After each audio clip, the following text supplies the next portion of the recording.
everybody, this is me Z here and welcome back to another video. In today's video, I will be drawing a late birthday gift for a friend of mine on Instagram. I know that it's a late birthday gift, but I can assure you the drawing's superb. Also, I apologize about the frequent transitions. It's because my iPad kept running out of storage and it was starting to get really annoying. Anyways, without further ado, let's begin! Like I had stated before, my iPad kept running out of storage, so unfortunately I was not able to capture the screen recording for when I was working on the line art, so that's a big L for me. Anyway, so right now, I'm working on the base colors, and I actually didn't use the bucket tool this time because obviously the colors were going out of the lines and that really annoyed me. So I just went in using the felt tip brush and filled in the base colors for the skin, which was a very graceful looking tea pink color. And I erased all the extra bits which were going into the hair and made sure that all of the other areas were filled in. And the character I'm drawing right now is the gender bend version of the marionette from my friend's FNAF alternate universe. This is a picture of the character I took from one of their story highlights. So, after I was done with the skin, I went in and colored in this slight patch of clothing with a gray color, which didn't really take that long considering that it was the only piece of clothing in the drawing. So, yeah. Anyways, about the drawing, I actually had a lot of fun making this character considering that I was drawing something for a friend of mine, and I absolutely love making fan art for my friends, either if it's their birthdays or even just making fan art for them in general if I really like a character of theirs and stuff. So yeah, I even have a reference of the character up in that small tab over there so you can catch a glimpse of him over there as well. I was picking the colors from the reference, but I had to adjust them a little bit, mostly because I was trying to get the colors to be exactly like the reference. But as I was picking the colors out, they weren't exactly that matching with the reference. So obviously I just had to go to the color wheel and kind of adjust them. Oh, the horns. I really like how the horns turned out considering the perspective because the character's in side view. And I was having a little bit trouble as to how the horns were going to look like. So I just gave it my best shot so they don't look that wonky or anything. But I'm glad they turned out right. For the drawing, I didn't actually start drawing right away. First, I browsed through Pinterest, picked out a side profile reference, which I liked a lot. I'll display it on the screen right here for you all to see and use. I really liked this reference because it had like little directions as well as to what to do and not to do, and I incorporated these into my sketch, which was a win-win for me considering how the drawing turned out towards the end. So after I was done with most of the things, I went in and colored in the eye and the eyebrow, which obviously didn't take that long considering that they're just minuscule details.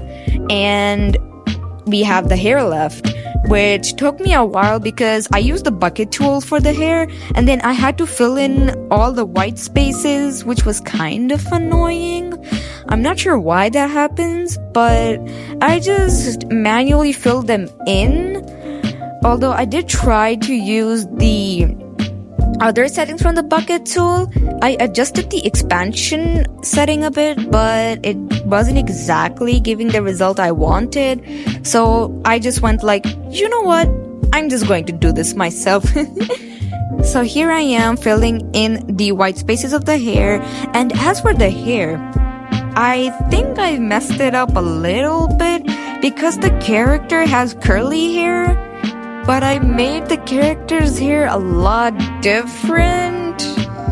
I don't know. This just shows that like even with years of experience in drawing, there are still certain things I have to learn. Like anatomy. I still struggle with anatomy, which is quite unfortunate considering that I've been drawing for over 6 years now. And even basic poses most of the time. I'm not sure why. But all I can advise you is this: use references, because references are a lifesaver. They will make your drawings look more dynamic. They'll add a sense of depth to your drawings. And most of all, your character or subject will not look static. Because if there's a sense of like dynamic to your character, other people are going to like them as well. So yeah, using references is not that bad, guys. Don't worry about it. Alright, moving further, as you all already know, the channel finally hit 300 subscribers! I'm really glad that we were able to make to another milestone, mostly because my channel's growth was like really or more painfully slow. But after years of hard work and effort, all thanks to you guys, I'm finally at 300. Thank you all so much, and I felt the need to address this because why not? It's just to show how thankful I am for the community I was able to build over the years. Even though we are still small in number, but that doesn't mean that I disregard you guys' love and support, because that would be absolutely terrible. Anyways, moving ahead, I'm still working on the base colors, and as for the hair, I had to fill in a lot of white spaces, which was mostly on the line art, I believe, because the pen which I used for the line art was the watercolor pencil, and it sort of left behind, you know, this grainy texture thing, and it just caused the colors to go out of the lines, as you can see in the footage. It took me a while, and I was beginning to feel a little bit frustrated with it, but at the end, I was able to push through and complete the base colors. Yay! It's like they say, practice makes perfect.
After what appeared like forever, I was done with the base colors and I moved on to the final step, which was the shading.